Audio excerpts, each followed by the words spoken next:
আসসালামু আলাইকুম। আপনারা কিভাবে অ্যাডোবে ইলাস্ট্রেটরের মাধ্যমে এরকম সুন্দর লোগো ডিজাইন করবেন, তো চলুন দেরি না করে দেখা যাক। তো প্রথমে আপনারা এখান থেকে যাবেন, এখানে যে রাইট বাটনে ক্লিক করবেন এবং এখান থেকে নেবেন রাউন্ড রেক্ট্যাঙ্গেল টুল।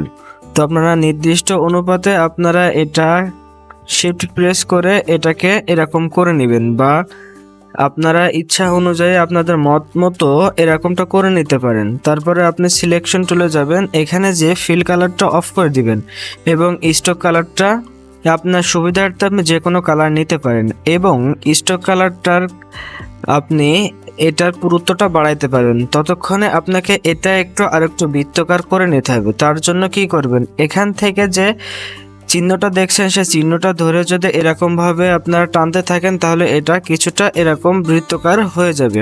তো এরকম করার পরে এটাকে সিলেক্ট করে এখান থেকে আপনি স্ট্রোক কালারটা আপনার ইচ্ছা অনুযায়ী বাড়াইতে পারেন।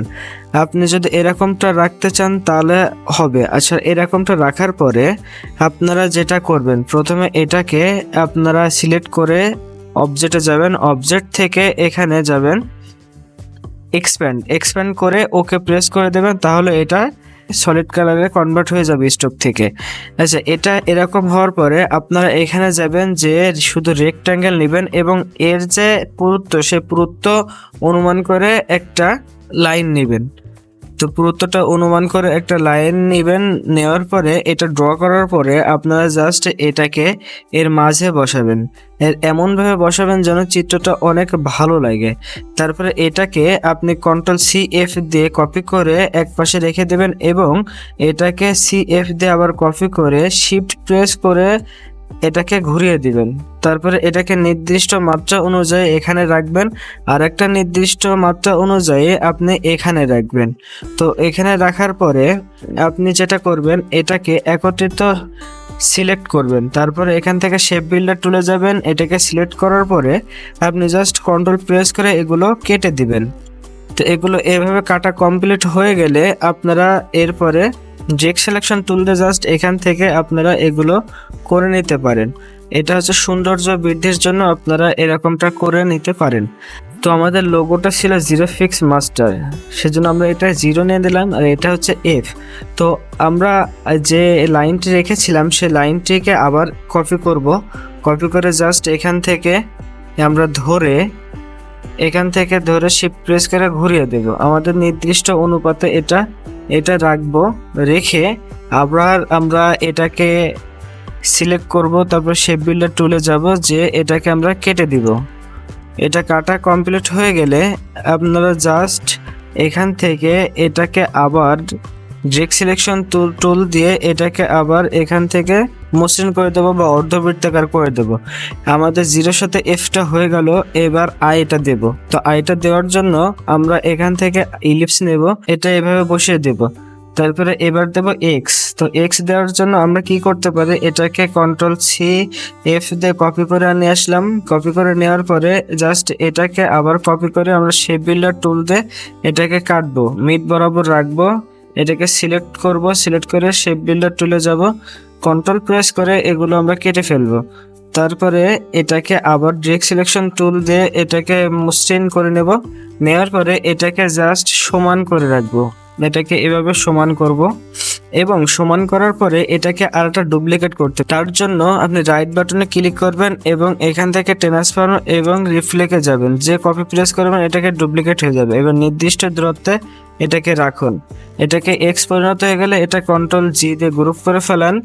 গ্রুপ করার পরে এটা এমনভাবে রাখুন যেন আয়ের সাথে মিশে যায় এবং নিচে চলে যায়। তো এটাই ছিল আমাদের আজকের লোগো। তো এই লোগোটা কমপ্লিট হয়ে গেছে। এবার Ctrl+G দিয়ে গ্রুপ করে নিলাম। Ctrl+G দিয়ে গ্রুপ করার পরে এটাকে নির্দিষ্ট অনুপাতে আমরা এখান থেকে লাইন সোজা করে বসাবো। এই যে লোগোটির নামটা আমরা কি দিছিলাম, জিরো ফিক্স মাস্টার। তো এখান থেকে টাইপ টুলে যাব, যে আমরা জিরো ফিক্স মাস্টার লিখে দিলাম এবং এখান থেকে নির্দিষ্ট অনুপাতে আমরা এটাকে বড় করব। তো আমরা পরবর্তীতে এর ফন্টটা চেঞ্জ করতে পারি। তো আমরা কোন ফন্টটা রাখবো, আমরা এই ফন্টটা রাখার পরে এটাকে এমন নির্দিষ্ট দূরত্বে রাখতে হবে যেন এটার সাথে এই দুই সাইড মিলে গেলে এখান থেকে সমানভাবে রেখে দেব। আর এমনভাবে রাখতে হবে যেন লোগোটা অনেক সুন্দর দেখায় এবং খুব মিড বরাবর থাকে।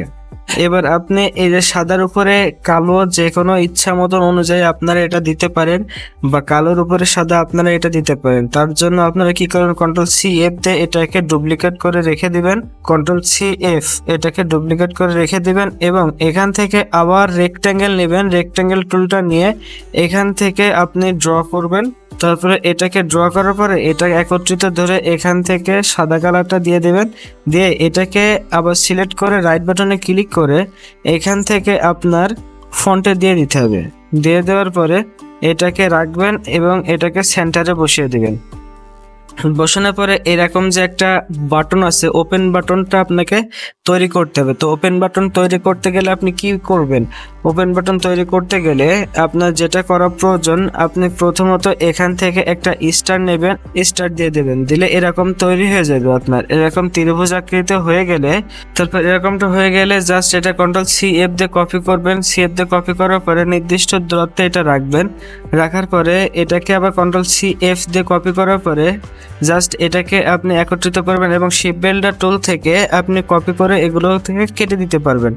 তারপরে এটাকে আপনি নির্দিষ্ট দূরত্বে রাখবেন, নির্দিষ্ট দূরত্বে রাখার পরে আপনি শিফট প্রেস করে এটাকে মেলানোর চেষ্টা করবেন যে কোন দূরত্ব রাখলে আপনার এরকমটা মিলে যায়। তো আপনি যেভাবে পারেন না কেন এটা এইভাবে মিলে যাবে। তারপরে একত্রিত করে Ctrl+G দিয়ে গ্রুপ করে নেবেন। তারপর এখান থেকে গ্রেডিয়েন্ট আপনি চাইলে দিতে পারেন, আপনার যেরকম মন চায় আপনি সেরকম গ্রেডিয়েন্ট আপনি এখান থেকে দিতে পারেন। তো আমি এখান থেকে একটা লাইট কালার এবং এখান থেকে লো কালার সিলেক্ট করে জাস্ট রেখে দেব।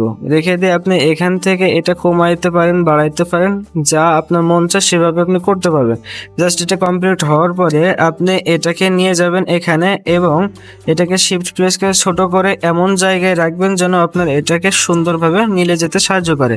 তো আপনি এরকমভাবে ফাইনাল লুক দিতে পারবেন। আর এতক্ষণে আমাদের হয়ে গেল লোগোটি, জিরোফিক্স মাস্টার লোগোটি আমাদের কমপ্লিট হয়ে গেল। তো আপনারা এভাবে খুব সুন্দরভাবে চাইলে এরকম লোগো খুব ইজিতে তৈরি করতে পারবেন। তো এই ভিডিওটা দেখার জন্য আপনাকে অনেক ধন্যবাদ, এবং আপনি এই ভিডিওটি যদি ফেসবুক থেকে দেখে থাকেন তাহলে অবশ্যই ফলো দিয়ে আমাদের সাথে থাকবেন, এবং যদি ইউটিউব চ্যানেল থেকে দেখে থাকেন তাহলে সাবস্ক্রাইব করে আমাদের সাথেই থাকবেন। ধন্যবাদ সবাইকে।